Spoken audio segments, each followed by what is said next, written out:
Let's start with an existential question. Why do we 3-bet? Similar to regular pre-flop raising, there are many reasons, but in a given spot, any and all of these may apply. To get value from weaker hands, to fold out stronger hands, to condense the SPR, or to isolate a weaker opponent.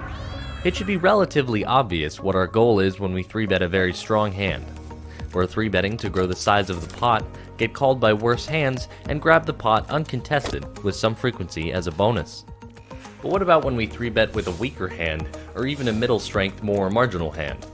We do this to access some of the most profitable spots in poker. The spots where we arrive at a big pot with a strong hand that our opponent doesn't expect us to have.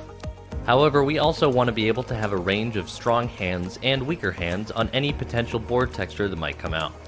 We call this board coverage. Finally, we want the ability to withstand being 4-bet on the occasion that it does happen. We don't want too many tough decisions. Mostly, we want to avoid 3-betting without a plan. You should know what you're going to do against a 4-bet before you make the original 3-bet.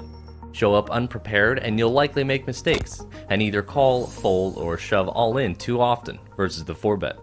When choosing our 3-bet sizing, we should think through the obvious factors, such as position, stack size, and opponent's profile.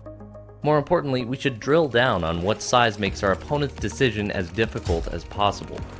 If we size very large, they may fold more, but that decision is fairly easy for them.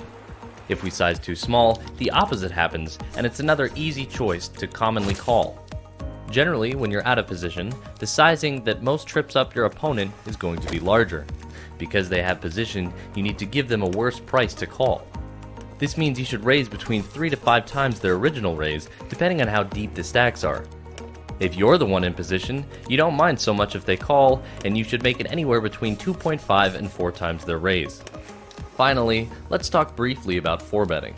Though it rarely occurs pre-flop, it's important to understand the basics. Just like 3-betting, we should have a game plan for when our opponent 5-bet shoves, whether that be an easy call or an easy fold. If you 4-bet to a certain size with a certain hand, and it puts you in a precarious spot against an opponent's shove, you've likely made a mistake.